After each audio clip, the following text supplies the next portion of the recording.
am most excited for what you just said, which is the comeback. We messed up in a really big way. We've lost a lot of community faith as a result. Some people have stuck around and we're really grateful for them. We raised money and there's been no pressure on us from our investors. We're like a company that's in growth mode, right? So we're hiring. There's a lot of like initiatives that are going on. The misstep in the PFP and the community feedback has caused us to be able to take a really important step back, look at the whole business and say, this is what happened with the PFPs. How can we avoid this in the next thing that we do? How can we make sure that we're building with the community and with intentionality?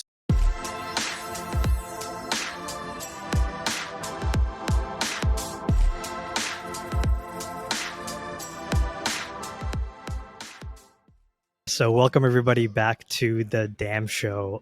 Diamond is not with us today. He's unfortunately feeling under the weather, but we have mebynetta. Maybe, how's it going? Hi, doing great. So happy to see that we have these two great guests with us today. And I can't wait to start this episode and hear from them. Yeah. So we have Valet Jones and SAFA from Jenkins and Azurbala, and we're really excited to have the both of you on the podcast. I just want to start with Valet. How are things going with you? Yeah, things are going great. Super pumped to be here today. Thank you so much for having us. Yeah, and SAFA, how about you? Things are going great. I think I see you across the room, but no, things are really good. The weather's nice in Miami, and started coming to WeWork a little bit just to get out of the house and break up the work from home grind. So Gotta ask, atareh, is this the first time you have interviewed somebody on a podcast? Well, it's funny. Usually when people are together in the same place on a podcast, they're like sitting together, but this is like a virtual podcast with two people across one big room. That I feel that might be a first in like all of podcasting. I think it's definitely a first for the listeners or for the viewers. When you guys do watch this, all I can say is somewhere in the background of me is SAFA is sitting somewhere. I can't say where exactly, but one of these people back here, you may be able to zoom in and get some pixels. It's definitely a first for me. It's like our game your background is sort of like our game of Where's Jenkins that we did on the back of Bored and Dangerous. You might be able to spot a SAFA. Yeah. That was awesome, by the way, and we're gonna get into all of that as well. So let's start with, how did the both of you guys meet? We go back and forth with this answering this question because it is quite the it's a special story for us, I guess. SAFA and I are childhood best friends. Wow. SAFA, we met on the playground in third grade.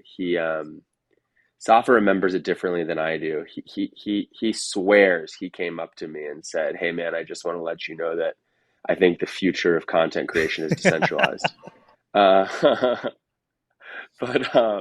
We became, we're childhood best friends, went to school together, starting 7 years old, all the way through college.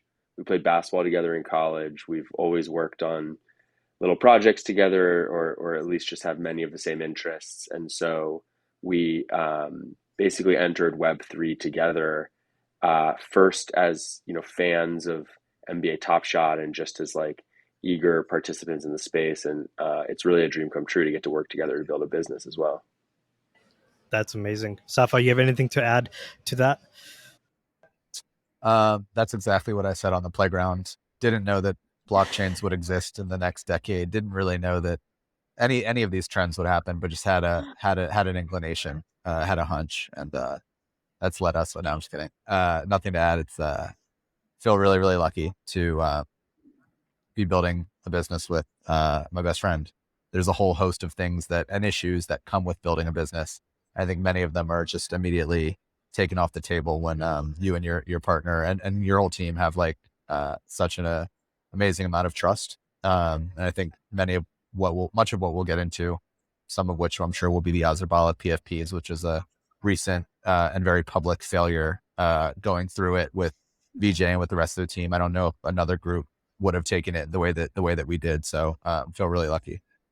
Going back to life before Web3, what were you doing? Like, were you like building other businesses? You had like a professional career in something else? Like, what's your background? Both of us are entrepreneurial. Um, after, so I mentioned we did our undergrad together. Our careers went in different directions. I went into product management and software. I worked at a number of different startups. And before starting Tally Labs, I was working at a publicly traded consumer tech company. SAFA went into brand strategy and marketing, and Hmm. I'll brag for him for a second because he's humble. He started a very successful agency that he sold before we started Tally Labs, and so our team, our entire team, pretty much either comes from our community of writers room holders or folks who we know from previous places that we've worked, and so we have a really strong team across product design and engineering from consumer tech companies, as well as really strong like creative and brand strategy and marketing like that is led by Safa. Hmm. Awesome. And yes, so VJ, we share a bit of that background because me before Web3 was also product management in consumer software and some Shopify related businesses as well. So I think we have that in common. Cool. I wanted to ask, how did both of you get involved with Web3 and NFTs, and was that separate or at the exact same time? It was a pretty much around the same time. I think like, I by a little bit I had discovered like NBA Top Shot, but I don't know, it was probably about 24 to 48 hours before I hit up BJ and was like, yo, you gotta see this. And so we really became interested in it like around the same time. And going back to our backgrounds, with BJ coming from product management and a software background, and me coming from a marketing and a brand strategy background, we think of NFTs as like the merging of two things. Like we think in order for you to have a successful NFT project, among other things, you need really awesome software and technology, and then really awesome brand marketing content. So uh, when we just stumbled upon NFTs, like that's where our minds went. It was like, wow, we have all the makings to hopefully like build a career in this space. But we really just started off as like collectors, observers, community members, joined discords, got rugged, like had some fun, bought, uh, Ish Smith assists that are, worth 2 cents now. Um, but yeah, no, Top Shot was sort of our first entryway, and we were excited Cool. because it delivered the concept of digital ownership to us through something that we understood and loved, which is basketball. We're both college basketball players, and so that was really Mhm. exciting.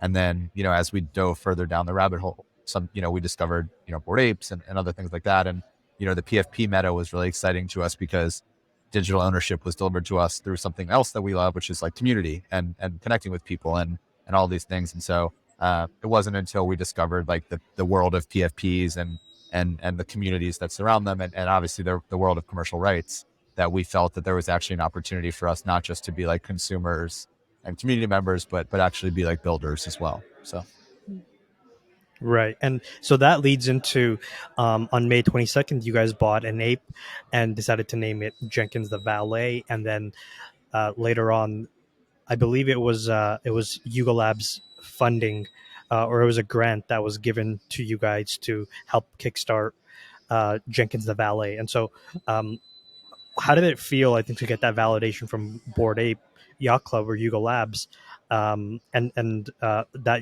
you guys are on to something and you guys are working on something interesting here. Yeah. Safa mentioned that, when we discovered Bored Apes, it was sort of digital ownership presented to us through the lens of something else that we like, understood, which was community. And the purchasing of Ape 1798 and then naming him Jenkins the Valet and then writing stories as Jenkins was really all about trying to contribute to like the Bored Ape Yacht Club Hmm. community. When we joined, and Safa had purchased an ape maybe like a week or two before I bought 1798 and we started working together to create Jenkins. Um, it was clear that the community was like really vibrant and there were already a lot of people who were doing things. And so I recall, and it's just like so funny how like time works. I recall buying Ape 1798 on May 22nd and thinking like, oh, like the window might have already closed. Like, can I contribute, or like have all of the good ideas like already happened? And so Jenkins, it's really strategic, and in part is lucky. There were a bunch of different apes that we were looking at, but it was lucky that Jenkins looks like a valet.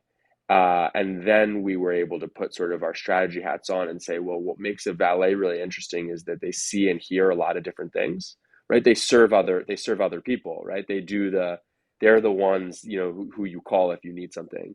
And so because of that, we were able to craft this character where Jenkins could tell the stories of other Bored Apes. And so Jenkins, from the very beginning, really was this opportunity for anyone else who owned a Bored Ape. And eventually, that, and still today, we're scaling that to be anyone with any NFT avatar. It doesn't just have to be an ape, to have their stories told. And so it blew our minds that the community like really enjoyed it and wanted to participate, and they liked the stories that we were writing, and they wrote in to tell us about, what they thought their apes were, their names, their backstories, the traits that they thought were really cool, like all of those different things. And so very quickly, Jenkins became like, I think, a staple of the early Bored Ape Yacht Club community. It made sense to us, based off of the contribution that we were making, and just like how close knit we were with the rest of the BAYC community, that we should apply for a community grant from Yuga Labs. Winning one was a super big deal, and it was a much bigger deal just for Yuga to like recognize us than it was like the money. I think it was $2,000. We put it towards the development of a website. In the early days, all of the work that we were doing to get to like the creation of the writer's room, our first NFT project, was we were paying out of our own pockets.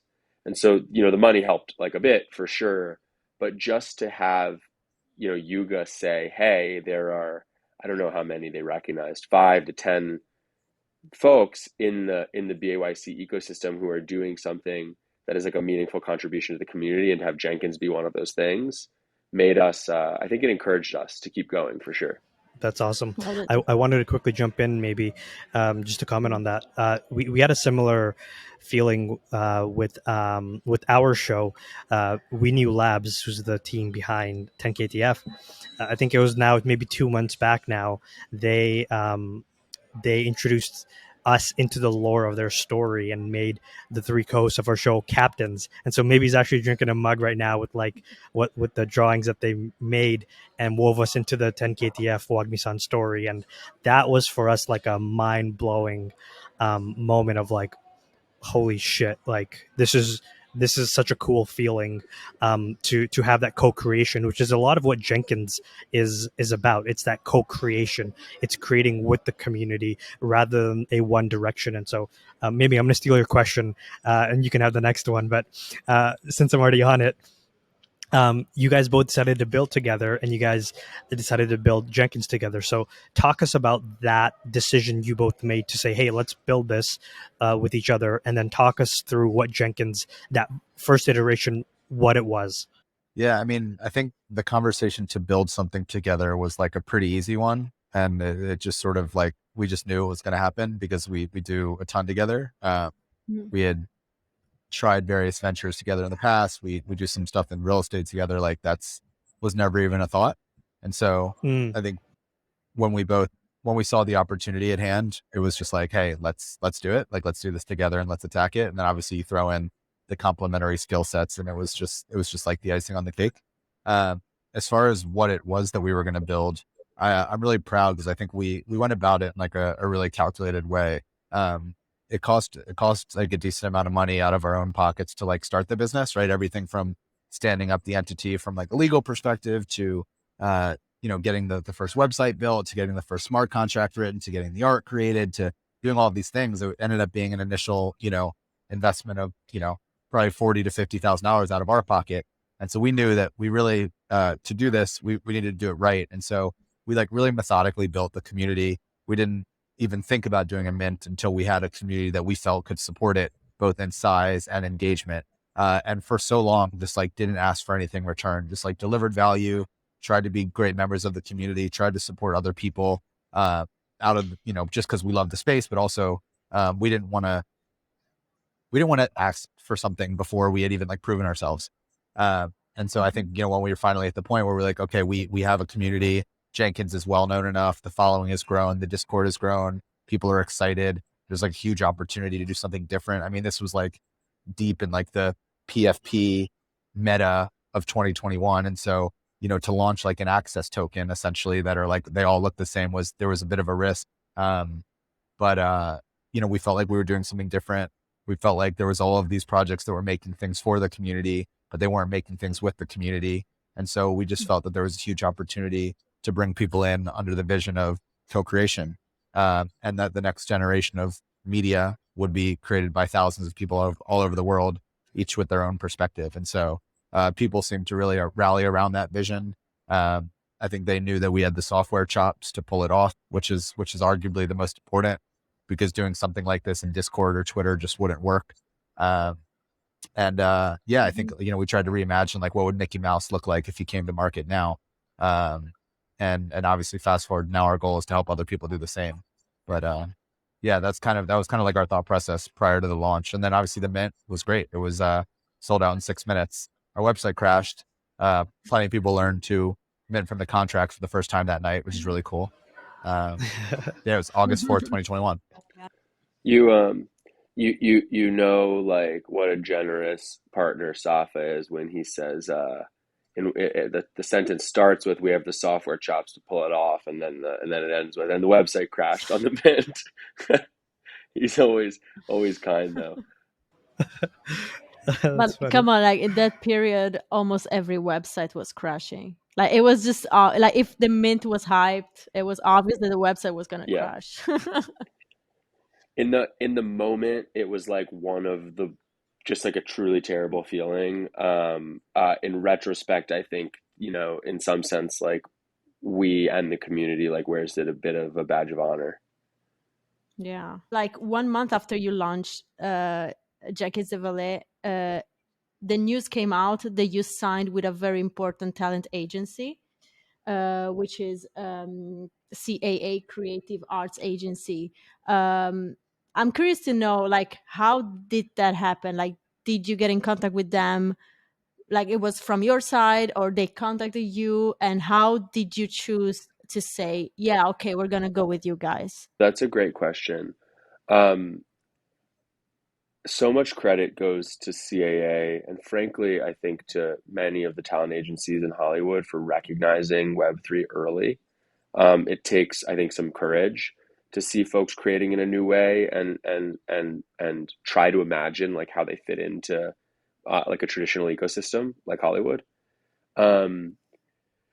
As you know, the premise of the writer's room at scale is that we, alongside our community and ultimately many creators, I think will get to work with a group of like distributed people all across the globe to make like awesome stories. We brought the writer's room to market with a very specific project in mind. And that project was Jenkins's biggest tale yet, right? It's the book that has since come to market called Bored and Dangerous.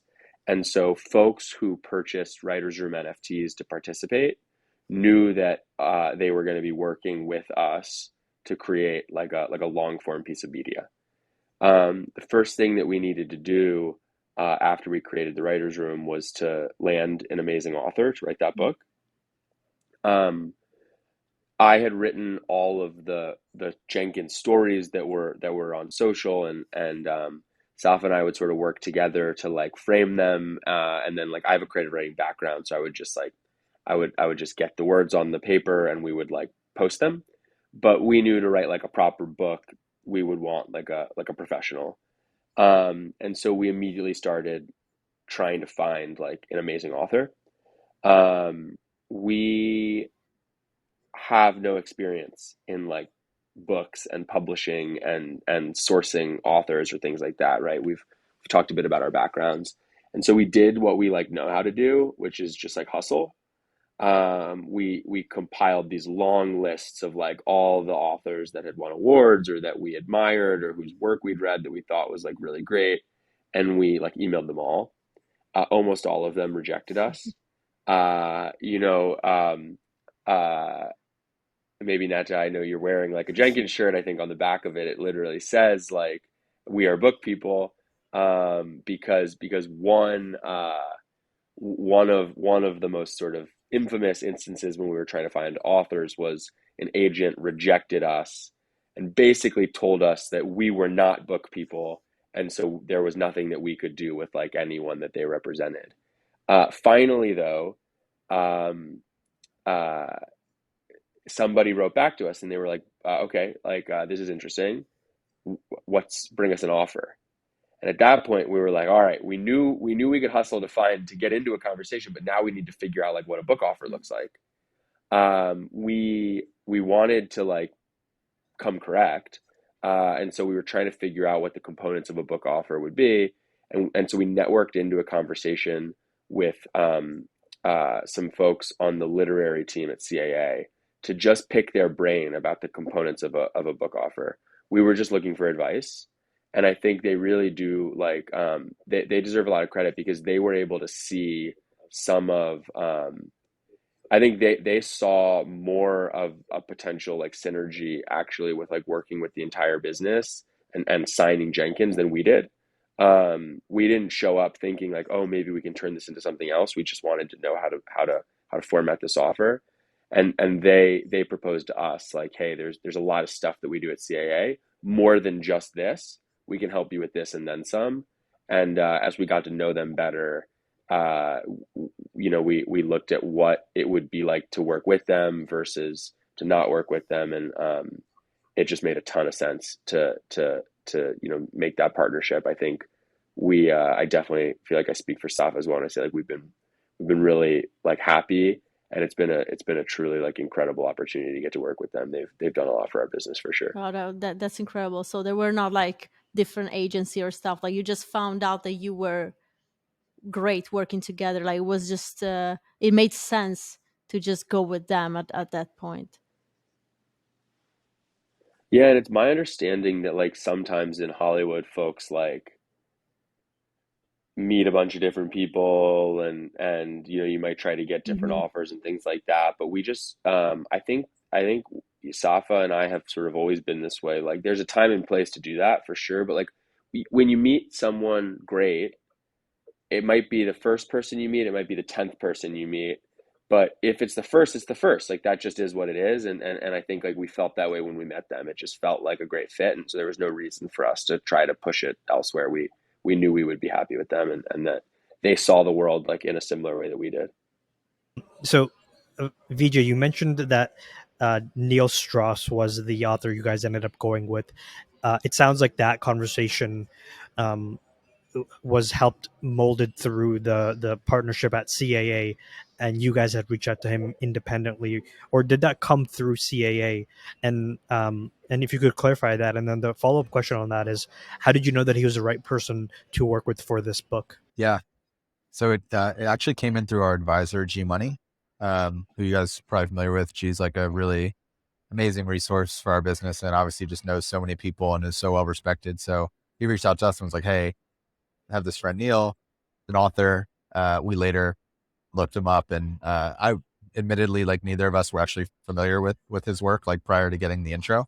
And we were like really intrigued. Obviously the accolades are there, 10-time New York Times bestseller. I think when we first heard his background, we were like, okay, like really accomplished. Like, let's talk, let's see if he's the right fit. So that came in through G. We had one conversation with him, and we were like sold after that conversation. He was really passionate about Web3 and had been sort of experimenting in crypto since like 2017, which is really awesome. And we knew that was the biggest thing for us. Obviously the author needed to have like a really great sort of, background and reputation within the space. But more importantly, they needed to like believe in what we were doing. They needed to believe in Web3. They needed to believe in like writing a book with the community, which is really hard to find. So we're really happy that we found it on the first time. But yeah, that happened. And then we introduced him and his agent to CAA. And then CAA pretty much handled everything from there, as far as like getting the deal done, negotiating the various terms, making sure that we were protected throughout the process. And in the event that the book continues to grow or expands into other mediums. And then one other thing, just to double back on why Neil was the right person. We didn't realize it at the time, but he's made a career out of diving into niche subcultures, writing about them, and like coming out of the other side. And really almost like you hear about like method actors. He's like a method author. Like he really gets into it. He wrote about Kurt Cobain in the 90s, and like he's been through so many things. And so he treated Jenkins like one of his subjects. And he treated it like he was writing a biography about a celebrity, or ghostwriting a biography about a celebrity. So the approach was fascinating, and it was like, we feel like it was exactly what we needed from our author. That's awesome. Yeah, like congrats guys for finding someone like that, and it's amazing what you have been able to create together. I know that like also our audience, they're just waiting to hear about Azurbala, but like one last question about all this thing. I think it's interesting to ask for you personally, now that you have been in this project for more than a year. Yes, what was the best moment, the best part of building Jenkins? Wow. Yeah. There's sort of like a highlight reel of a bunch of things that come to mind. Signing to CAA was really fun because I think the community really rallied around that and was excited by it. Um, you know what? I was gonna try to go down the line of all the things I liked, but the next thing that happened after that, I think, is probably my favorite. I loved the month-long licensing period for Bored and Dangerous. It was a Mhm. blast. 4,075 apes and mutants were licensed to the book. The Discord was like electric. It was like so there's two ways that you could license an avatar to Bored and Dangerous. Uh, if you were a writer's room member and you had your own ape or mutant, you could just like with a couple of clicks license it. But if you were a writer's room member and you didn't have an ape or mutant, then you could make a partnership with someone else who had an ape or mutant, like because those were the only avatars that we were licensing in. And those partnerships were like so fun because the last day of licensing was like it was like a Wall Street like trading floor where people were like, making deals. Like I felt like people were shouting out like in Discord, like I'll take 30%, no, like I'll take 25%, finding each other and making partnerships. I mean, I think we have some great like friends that we made during the process of just facilitating like deals for folks. And one thing we're really looking forward to our upcoming podcast, which will have a licensing window that opens fairly soon, is we've built a lot of software that should make creating those partnerships like a lot easier for people. And I think that'll be a really fun experience for people to have again. And ideally, like, dozens of times into the future as we continue to make content through the writer's room. Safa, before we go to you, I wanted to say it almost reminds me of like it's like a high school dance or like prom where everybody's trying to find a partner and they're running around last minute trying to get going. It was definitely like that. And I think, some folks made dozens of partnerships with other people. And so it's cool to see folks like when we launched Bored and Dangerous, the e-reader, I don't know, about a month ago, 6 weeks ago, we saw people connecting in Discord, tagging their partner, being like, "Hey, look, like the ape came to life in this way," like, and so that was fun to see people feel like they had like a connection to each other over this like shared IP. Safa, how about you? Is there any moment that stands out when in the building of Jenkins specifically? I mean, there's so many. I think if I had to pick one, I think the very first writers' room event that we did for NFT NYC, November of 2021, where we got to meet all of these people who had just like been with us and been in the community and been in Discord and were holding the NFTs. We got to like meet them for the first time. put a face to like a Discord name, hug, shake hands, drink tequila. It was really special. So IRL events with our community continue to be like one of my favorite things to do.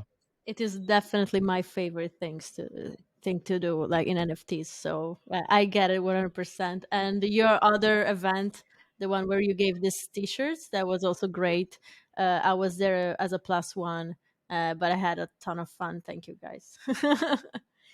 So yeah, okay. Let's move from Jenkins to writer's room and Azurbala. How did that idea of Azurbala and all that came? How did you create that other part? Yeah, I mean, I think when when you guys talk about how cool of a moment it was for 10K ETF to recognize you, and how cool it was for us, for BAYC to recognize us, ultimately we sort of felt like, hey, we've created a character inside of someone else's universe. We know what we would like to see from that universe to help us grow our character. Maybe we're really well suited to take on that role and build the sandbox, and then let other people build the sandcastles, and sort of flip it. And so ultimately, I think access tokens, which is really what the writers room is, right? It's an access token. They're absolutely incredible, but PFPs just to put it bluntly, like hit different.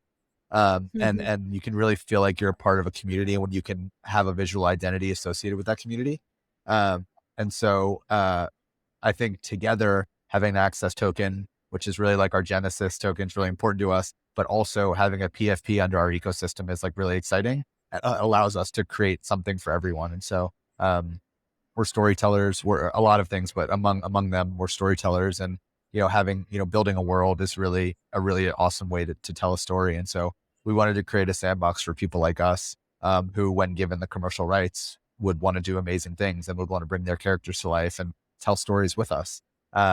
And also even writing the book inside of the Bored Ape Yacht Club was an amazing experience. And Yuga Labs is like phenomenal to work with. But writing, creating our next piece of media in a world that we own, where we don't have to source approval to use marks and logos and names, is like really appealing. So that was sort of like the impetus for it, is just coming up with this world that we could truly create. And we're just kind of fascinated with the way that franchises come to market in this era, which is, you don't need to go make a multi-$100 million movie. You can invest in some art direction, some branding, a name, a story, and like really get people behind it. So we felt that we were like really well equipped to do that. And despite, recent slip ups, still feel that we're really well equipped to do that. I think people are still really excited about the world. So we have a lot of really exciting times ahead of us for Azurbala. So it was around that time where you announced that you had raised funding, and so I want to talk through. I want to set this up. So the vision was pioneering the future of decentralized content, and so some of the investors, the notable one, of course, was A16Z that led the round, and you had Connect Ventures, Penny Jar Capital, Dapper Labs, Roham. You had Winder Co., Will Smith, Streamers, Odell Beckham Jr., Paul George, Packy McCormack, Allison Felix. So just a lot of really notable names, and of course with A16Z leading, that's a pretty big deal. Talk us through that. Had you guys pitched to VCs before, and how did that process evolve for you guys as Tally Labs? Fantastic question. We The whole process happened pretty fast. We, companies building in Web3, and I know we're in a bear market, but I think that this is probably still true today. Had an opportunity to make money through drops, where sort of especially like when there was like, we were in the middle of like the NFT mania, where it felt like uh everyone was sort of just winning, right? And we I think brought to market with the writers room a really compelling like offering at a great price. That So I think our community members were really excited about the mint. It also was about a $1.5 million like gross for us back in August of 2021. And so in a sense, that $1.5 million was a bit of a seed round for us. We invested every dollar back into the business to grow it, to hire, to build more software, to try to set ourselves up for more success with Azurbala and with the upcoming podcast, and then beyond that with like more like repeatable things. And so the way we were looking at the landscape at the time when we met A16Z was basically that we knew we were marching towards the creation or the sort of finalization of Bored and Dangerous. We were going to have this book drop coming up. It wasn't really like capital that we needed. It wasn't really like a traditional like venture fundraise where you've identified maybe some product market fit, but what you need is like money to scale. For us, we had money in the bank, and we felt like we had a path towards making more. And so when we met, I say all of that to say that we weren't actively out there talking to a bunch of VCs. We hadn't really like formally opened a round or anything like that, but we were introduced to Jane Lippincott at A16Z, one of the deal partners, got to know her and folks on her team really well, and just developed like a great rapport. And as we had, more and more conversations, we realized that we were not only digging into like who we were and what we did, but also talking like more and more about how we saw the future. They, by and large, agreed with it.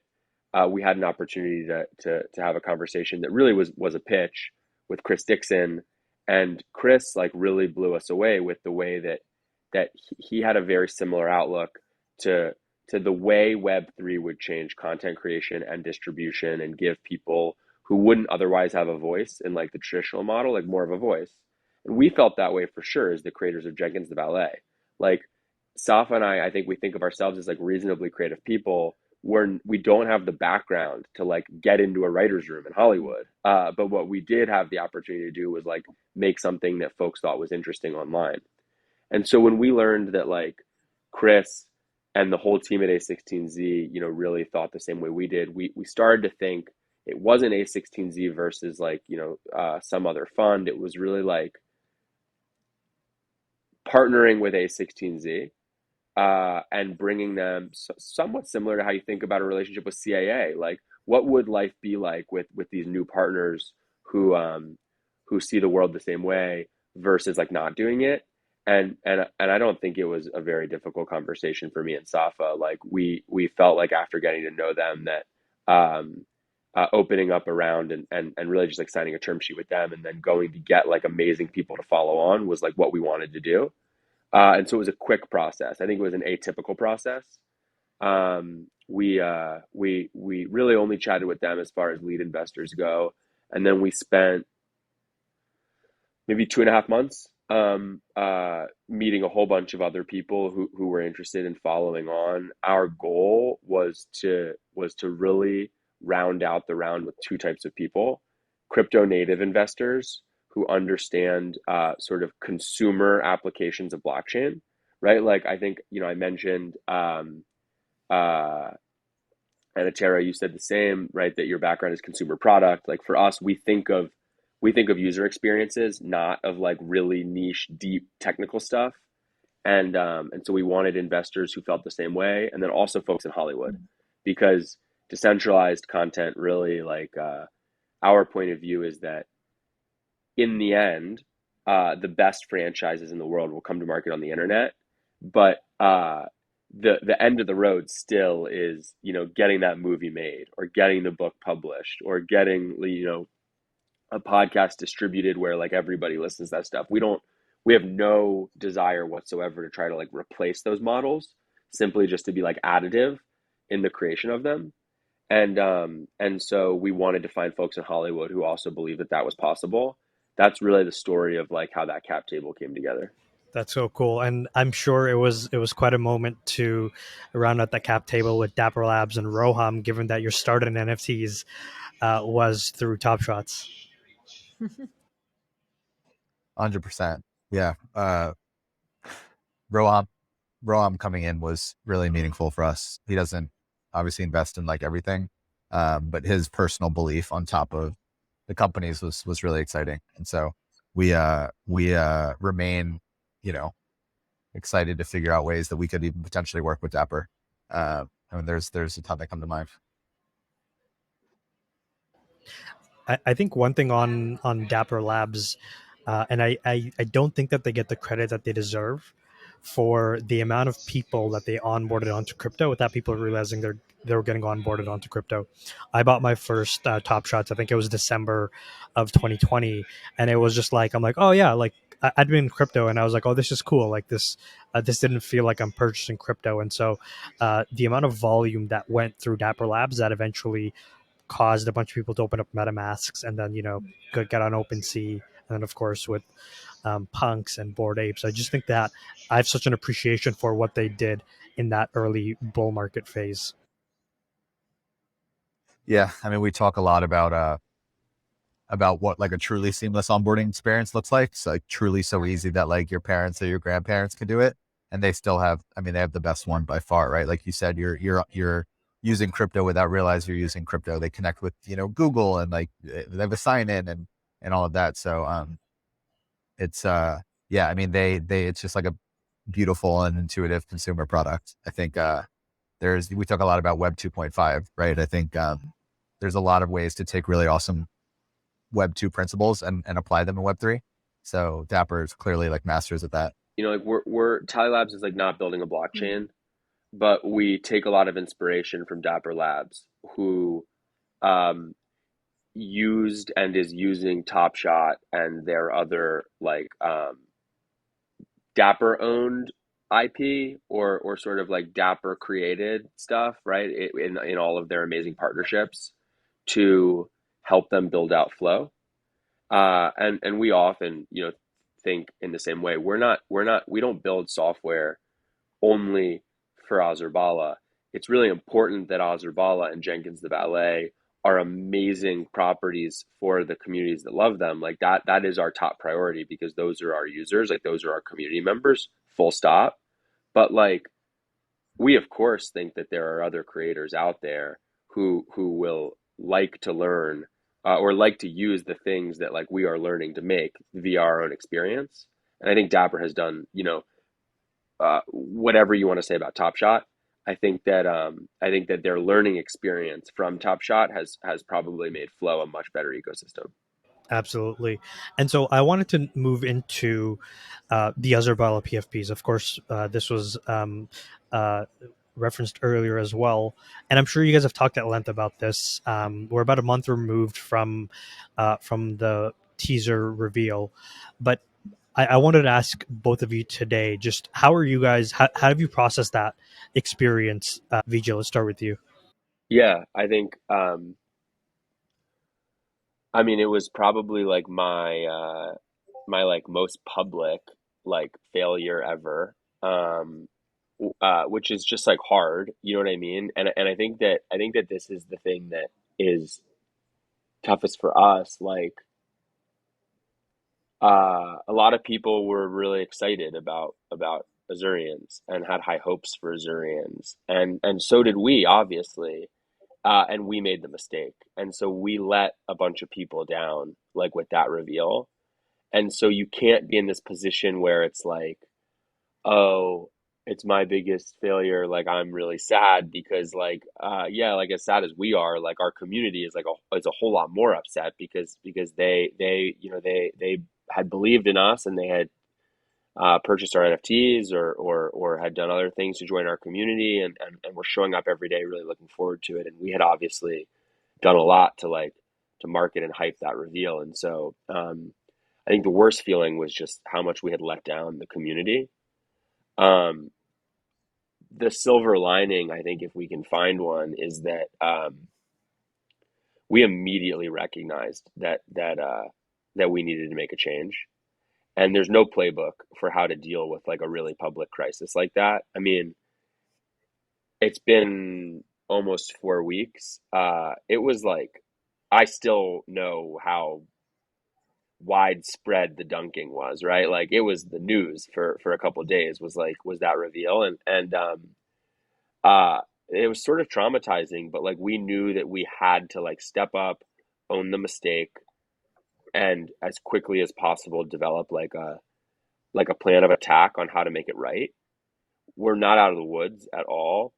I think we still have a lot of trust to gain back from our community members, but we're doing what we said we were going to do, and I think that we're righting the ship. And I think as we continue to do that and keep just like marching forward, we're going to get back to like where we want to be. And I think, you know, just like the website crashing on that midnight, a lot of people on that night said, "Oh, this is a rug."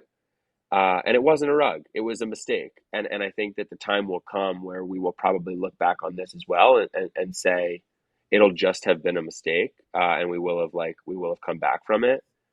But no doubt, I mean, incredibly difficult. I think we felt sick because of the impact that it had on the community, and every day, like our focus is on making it better and like and like coming back stronger than where we were.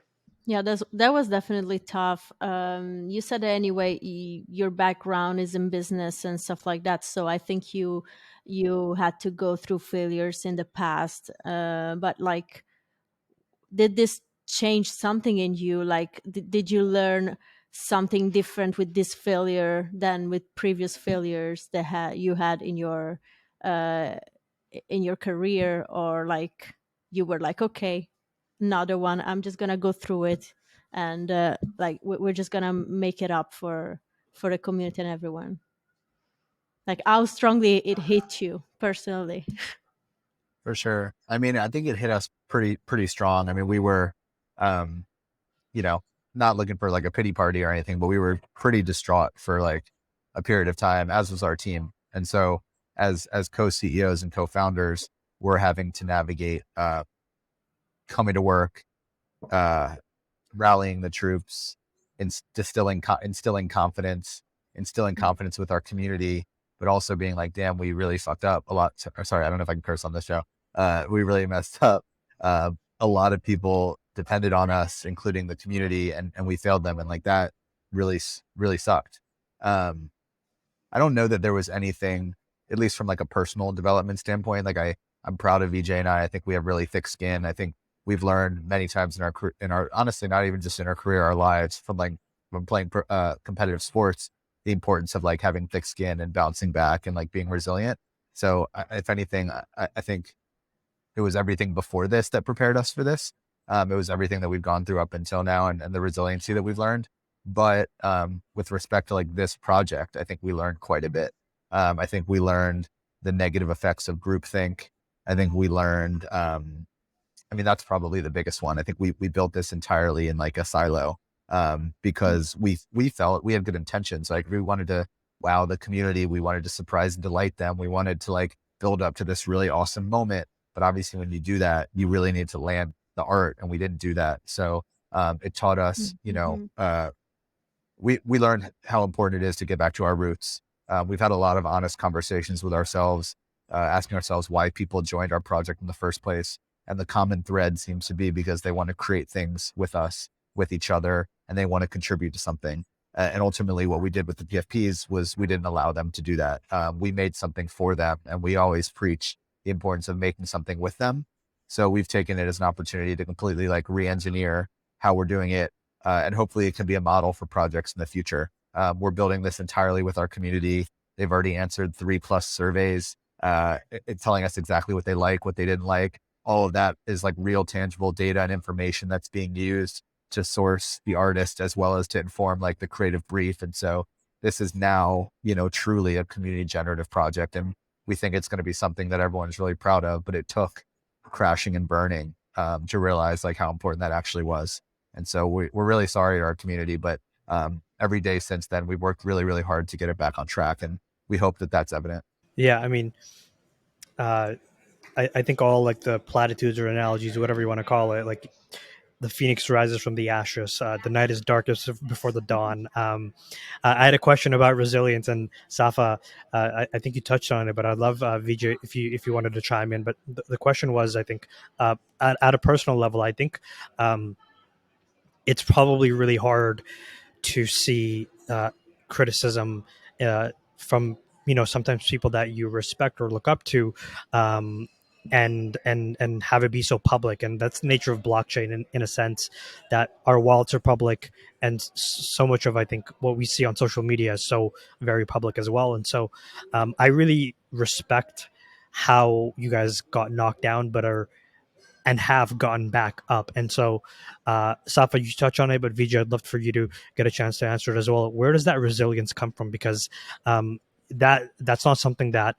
you can, I think, you don't experience what just happened and not be behaving and moving in the world like you guys are right now without having like really thick skin from previous experiences. And so I'd love to just learn a little bit more about that at a personal level. Yeah. Um, well, thank you for saying that, first of all. I think I've actually learned a bit about resilience. And certainly like sports helped a lot. I don't think it has to be sports. I think any activity that like children do or adults do that like puts them in positions where like things can go wrong is probably like a great place to like practice that skill.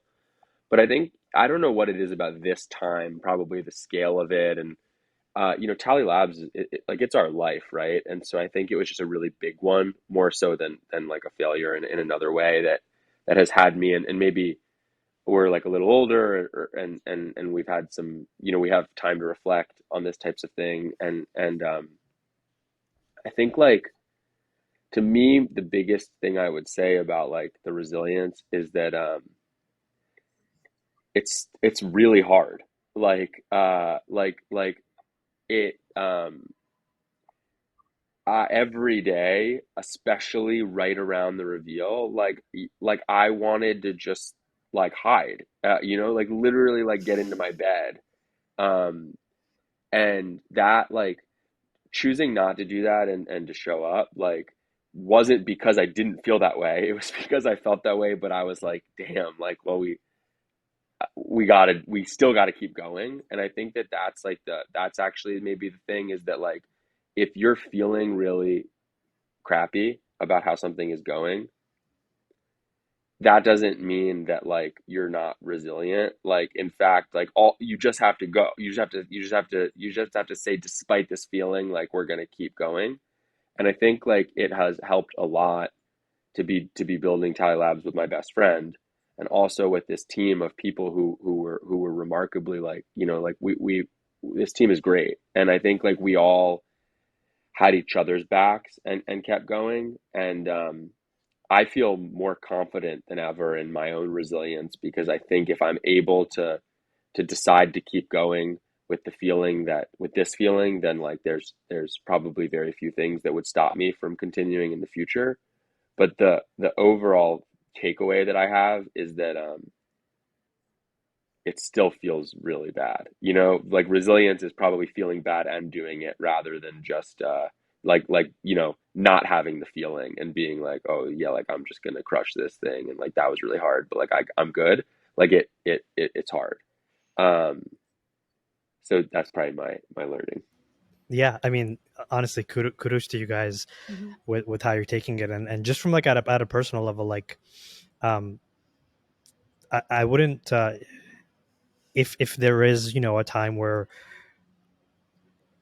you need a bit of a break or like decompressing, it's like, and I don't mean like go away for like weeks and weeks and weeks, but it's like breaks.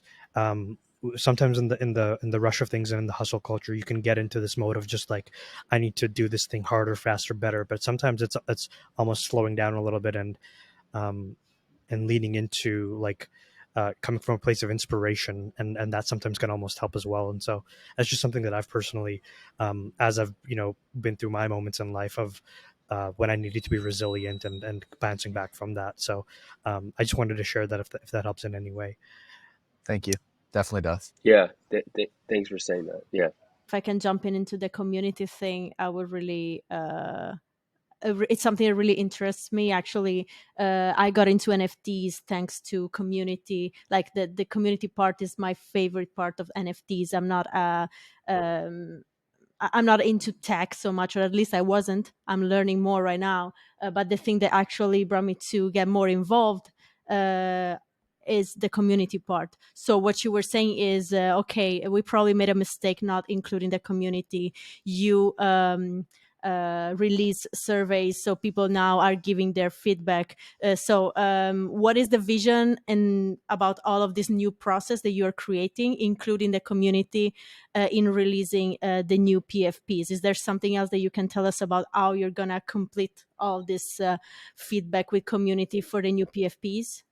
It's sort of like multi-pronged. So the very first thing that we did, and huge shout out to like our product design and engineering team, this survey feature wasn't supposed to go live for a little while, but they sprinted over a weekend and early the following week to get it live, because we knew that the very first thing that we had to do, like we're all for constructive criticism. We want to know exactly where we went wrong. We want to know where we messed up, how we can improve. But after like 72 straight hours of like being dunked on, like we don't need to get dunked on anymore. Like that's enough. So we wanted to give people an opportunity to take their feedback off of Twitter and onto like a platform where they're only incentivized to give us like the raw facts about what they didn't like, and then give us suggestions about what they want to see. So token gating a survey on the Azurbala members platform like allowed us to do that. And so we just, we essentially worked together as a team to craft all of these questions, let people answer what it is that they didn't like, what was so jarring about them, what they were expecting that they didn't get, what they want to see moving forward, et cetera. And each time a survey was completed, we created a new survey that sort of, we took the assumptions from the last one and kind of built on them. So a really cool breakthrough, at least in my opinion, I think VJ would agree, was in survey number 2, we shipped a question that allowed them to actually upload a URL for inspiration, what they thought avatar should look like. And it allowed us to go from like words to pictures, which sounds sort of rudimentary, but was really important. And from there, we actually took all of the images that were submitted. We looked at every single one. We grouped them based on similarity, and we distilled 3 mood boards based on what we saw from people. So mood board 1 was like a jungle fantasy. Mood board 2 was like a steampunk, which is something that I actually learned I wasn't aware of before. And then mood board 3 is like a cyberpunk. And then from there, we actually did another survey where people could dig in even more. Which one was your favorite? Which was your second favorite? Which was your least favorite? What would you like to combine from all of them and to make a final one? And that was a process that we learned from going through like a brand identity sort of with a really awesome person that we had engaged around Paul Thorne. So we did that. And essentially now we're at a point where we have like somewhat of a cohesive direction that the community is really excited about seeing. The important thing to note is like, that's just half the battle. We think it's really important to let experts and artists be experts and artists. And so we're actually now sourcing, can't say anything yet, but sourcing like really awesome art director to lead the charge on the revamped PFPs. And essentially the briefs and the survey data is going to serve as like inspiration for him. And it's going to aid him in like the concept art phase. But certainly he's going to take liberties. There's going to be swim lanes to play within. Like we think it's really important that we do something new, different, exploratory, et cetera. We don't want to lose that like inventive spirit, even though we potentially took it a little bit too far with Azurbala. So I would say that's like the survey, and that's the way that the art director will use the survey. And then the last 2 points, which are super important, are the last point is we're standing up a community council. Which we think is a really great solve to not have thousands of cooks in the kitchen all at once. The community had a chance to nominate people that they believed in. We're going to go through every single nomination. Tally Labs will be appointing the council because we didn't want to cater to whales and we didn't want it to be a popularity contest. We wanted it to be more like merit-based. So we're going to read every single submission, why people are a good fit. And then we're going to stand up an 8-person community council that's going to have a real seat at the table, provide feedback, and work with us to oversee the development and have the community's best interest in heart. So we're really excited about that, and really like honored to work side by side with members of the community. And the excitement on social has been amazing. People are nominating themselves, garnering support, campaigning why they're the right people. So it's been really, really awesome. I think one of the things that was really hard about the PFP reveal was that when you read the headline of our fundraise, right, to pioneer the future of decentralized content creation. we made these PFPs in like the least decentralized way possible, because we really wanted to like have this awesome like surprise factor, but we just missed. And I think like there's a ton we've talked about why that happened, and I don't think we need to like I could probably spend 3 more hours on this podcast talking about why it happened, but like, right, we understand that. And I think for us, we were like, wow, we like failed at playing the game that like we have set out to play, which is doing this stuff with our community, not for our community. I think the way Safa said that earlier. And that's why we hustled to get these surveys out. That's why we we requested links to images that would let people describe the vibe they were looking for visually. And this is the thing that I think is so cool about decentralized content creation. A lot of people would say, well, you're going to get like a Frankenstein kind of thing if you let a bunch of people, hundreds or thousands of people, like source creative direction. We had hundreds of survey responses where we asked people to upload links of images that were the vibe. They truly were bucketed into 3 different mood boards. And if you look at the mood boards, like I had someone say to me recently, they were like, "Wow, I didn't even know you already found an artist, like let alone that they've produced 3 different mood boards," because like they hadn't been following like what was going on, and they just didn't realize that that was community sourced. They thought that it was professionally sourced based off of the consistency of them, and I think it speaks to like this wisdom of the crowd that you can actually craft creative direction with a really large number of people, and then you can hand that creative direction off to a professional who can take it home, just like we did with Bored and Dangerous and Neil Strauss. And so as much as it's like crappy that we're in this place where we are right now with like the failed PFP reveal, I think it's going to be, I think it's going to end up being something that like we and the community are really, really proud of, like that we will have done this one together. I think on that note, it's sometimes the biggest failure is it gives you the stage to have the biggest comeback, and everybody loves a good comeback story. So, like we're rooting for you guys. I wanted to ask as we close this off, what are you most excited for in the future of Tally Labs, for the future of Tally Labs and Azurbala? I am most excited for what you just said, which is the comeback. I think we messed up in a really big way. We've lost a lot of community faith as a result. Some people that stuck around, and we're really grateful for them. This like we raised money, and there's been no pressure from us on our investors, or there's no pressure on us from our investors, but that we're like a company that's in growth mode, right? So we're hiring. There's a lot of like initiatives that are going on. And I think the misstep in the PFP and the community feedback has caused us to be able to take a really important step back, look at the whole business and say, this is what happened with the PFPs. How can we avoid this in the next thing that we do? How can we make sure that we're building with the community and with intentionality? So we have some really exciting plans for the writers room NFTs, which is feedback that we've gotten from the community. We've heard loud and clear that it's something that they want to see. And so I'm just really excited to like build with sort of a new goggles on, and get back to what we were doing in like the really, really early days, and why people kind of like fell in love with the project. And really excited for like the community members that are still here to be on us with the journey. And it doesn't feel too dissimilar to, post mint in September of 2021, when our floor price was below 0.01, it was 0.009. And not to like financialize the project, but obviously that was like, we weren't in a great place. So really excited to just be on this journey with everyone, and get back to doing what we love to do and what they love for us to do. So. Yeah, I think I would just piggyback like right off of that. I like with most things in the world, my feeling is just sort of like what he said. I'm usually like super aligned with Safa. One thing that I've learned is, my experience with like building teams has always been within the context of other companies. Some smaller, some bigger, but always like not from scratch, like we're doing here. And I've learned something that I think, anyone who's listening, who's like growing a team right now, or like going from maybe you and a co-founder to like a couple other people, maybe would benefit from hearing this experience, which is that there's this long. It takes a lot of time for somebody to join the team, uh, exercise their creativity and their like ingenuity, and then like have that come to life.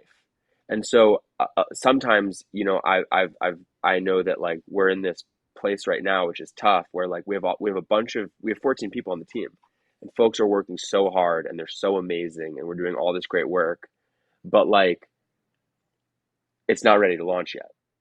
And what I'm really excited about is for that time that lags from when people join the team to when stuff is ready to launch, because I don't think that we're going to be in a period again where we've got this long wait with what we're doing, because I think what we're doing, like, it launches and then it exists, and we keep, you know, building on top of it rather than building from scratch. And so for me, like, uh I'm counting down the days to like to when that until we when we've caught up with that moment. And I think in the future, when we're in like another, you know, hiring crunch down the road, uh, we'll be more strategic and we'll know more about what that ramp up period is like. And uh, just like the opportunity to learn from experience and do it better next time is something I'm really looking forward to for the future, because we're not going anywhere. Like, we'll be working on Tally Labs in a decade. Yeah, I love that you said that, because I think in all the conversations that we're having with founders, we had on the Wizard founders last week. That's really, I think, who you can tell just through conversation who's here for the next decade and who's here to build for the next decade. And there's going to be missteps along the way. I did want to, before we jump into like the rapid fire Discord questions, I did want to ask really quickly, because Safa, you mentioned it earlier, where you said that there was a bit of groupthink that might have happened around the PFPs. I'd just be curious if there's more you could share about that specific point. Yeah. You know, to VJ's point about the team growing and there being like a lot of initiatives, we're like involved in everything, but for sure there was like some dividing and conquering, right? So there was like a team that was specifically focused on PFPs potentially more than the rest of the group. And VJ and I were two of those people. We were leading the charge. We were very bullish on the art. There were other folks on the team as well who, you know, I don't think we need to share who were like really intimately involved in the PFPs as well. And I think not only did we work in a bit of a silo from the community, but I think things were so busy that we almost in a small way like worked in a bit of a silo from the rest of the team as well. And also when we started the PFP process, like when we started truly developing these PFPs, we were not a team of 14. We were a team of like, I don't know, DJ 4 or 5 maybe. And so people, was that something like that, right? And then everyone joined the team and the PFP project was like already underway, right? And so you have new team members who are joining the team who see a project in the works. They don't want to come in and blow it up. They're just kind of getting settled. Like, it creates a weird dynamic. And so because of the way that worked out, we had sort of spent a lot of time and money and effort and creativity going down this direction.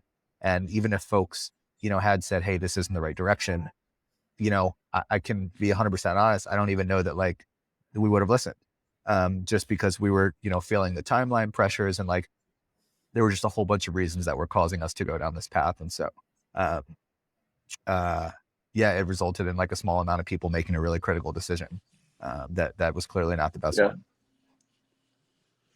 There's one other thing, and I just want to like caveat that this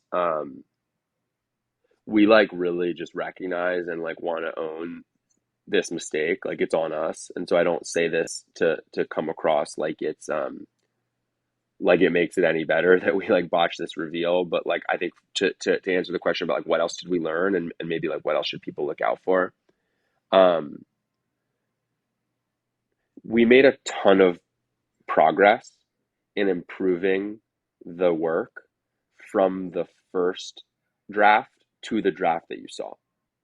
And I think that like we like the way I sometimes think of it is like, I think we won like a losing game, because I'm so proud of how far we took it. I just think that like that wasn't enough. Like the premise was flawed. And so we we stopped sort of seeing like the like we lost the forest in the trees. And so to Safa's point about like probably having a hard time if someone had even come in and been like, whoa, like, are you seeing this forest? Like, we were so focused on the trees and improving them that I think that like it was probably doomed from the beginning, just because the premise was doomed. And we've learned a lot about that. And you can see that that's what we're doing with these surveys right now, is we're being really, really careful about how we set up the work from here on out, so that we know we're playing like a winning game from the start. Then if we do our best in that, like we should have nothing to be afraid of, like when it comes time to like reveal the new art. That's a really good answer, the both of you. That's very insightful, and I'm sure that's going to help, I think, other teams as well that are building in the space and are newer as well, because I think that's part of hearing from you guys, and why we wanted to hear from the both of you as well, is that there's almost it's almost like I see it as such an opportunity. It's like it's such a privilege to be in a position to feel what you're feeling, even though it may be hard, is because so many people care, and so many people like want this to succeed and work. And so the fact that this is even a situation, I think it speaks to the level of work that you guys have put in and will continue to build over the next decade. To wind things down, you guys both mentioned that you're both college basketball players. So what was your favorite moment in college basketball? Wow, great question. Probably like my last game. So like I was done. Um, no, I think my older brother played in college as well. And in in my senior year, uh, our team played against his alma mater. And that was really, and we won, and I think they were nationally ranked at the time. And like uh we, I think if I recall correctly, like uh Safa and I both had like pretty good games, and that was really cool for me, because like I remember being like a fifth grader, like going to those games and rooting for my older brother, and then getting to be there was really cool. So I think like whenever I think back about the experience, like on the court, definitely that. Off the court is just like the friendships for sure. I would say, yeah, I would say that's obviously not playing BJ's brother's alumni, but off the court, the friendships were everything. Coming into school with a built-in group of friends that were like your teammates, and not having to worry about, do I join a fraternity or do I join this club? It was like really awesome and made the transition smooth. My favorite college basketball moment on the court that didn't involve me was I was at the 2016 NCAA national championship when Villanova beat UNC when they hit the shot at the buzzer. I still think it's the best college basketball game of all time. So that was really cool to get to experience that live. That's amazing. I feel the exact same way, but about the Raptors Kawhi Leonard shot in 2019. That just it was everything to me. Was that the one that hung on the rim? So I Yeah, Yeah, bounced four times on the rim. That's all I was going to say. A lot our friends know this for sure. I'm a Raptors fan. Are you? Not because I grew up in Toronto, yes, but because the only basketball that my wife, who is from Toronto, will watch is the Raptors. So like if I'm not watching an NBA game unless it's the Raptors, and so I am super happy whenever they're on. And I forget what we were doing the night of that game, but I remember like coming home from like maybe being out to dinner, and she was like, "Oh, the Raptors are on. Like let's watch," and turned it on, and like it was that play. Like we caught we watched one play of that game, and it was that play. It was like probably the craziest shot like in Canadian basketball history for sure. 100%, 100%. Well, we already know what your favorite sport is, but and VJ, we know what your favorite team is, but maybe go ahead, Safa. This one's for you. No, actually, for both of you. First of all, are you excited about Art Basel? And second, are you organizing anything for your community? Very excited. This is my first one as a Miami resident. So I'm excited to be a local and not a tourist.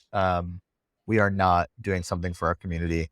We're going to do something at NFT NYC again. I think had the last month or so not caused a bit of a reorientation, potentially we would have, but we have a lot to do and focus on. And getting the ship in the right direction. So maybe next Basel we'll do one for sure. But I'll be around if anyone from the community's there. I would love to. Maybe we can do like a small like dinner or drinks or something like that for sure. That would be Nice. great. Maybe I was referring to the favorite sport, favorite team question. We know VJ's SAFA. Favorite sport, I'm guessing, is basketball. Do you have a favorite team? Favorite sport is basketball. I don't really have a favorite team. Grew up in DC, Okay. so like grew up liking the Wizards, but they're like a pretty tough team to root for these days. Yeah, just like love good basketball. I'll watch any NBA game and any college game, any like high major college game too.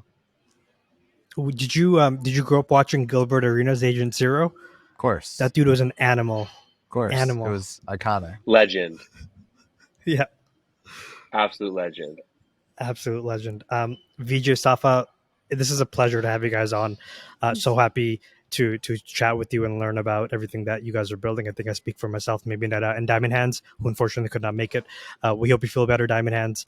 But once again, thank you all for coming on, and we'd love to, continue to see how you guys will build out into the future, and hope to chat again sometime. Thank you so much for having us. Thank you so much for having us. It was a really just like amazing conversation. Really appreciate it.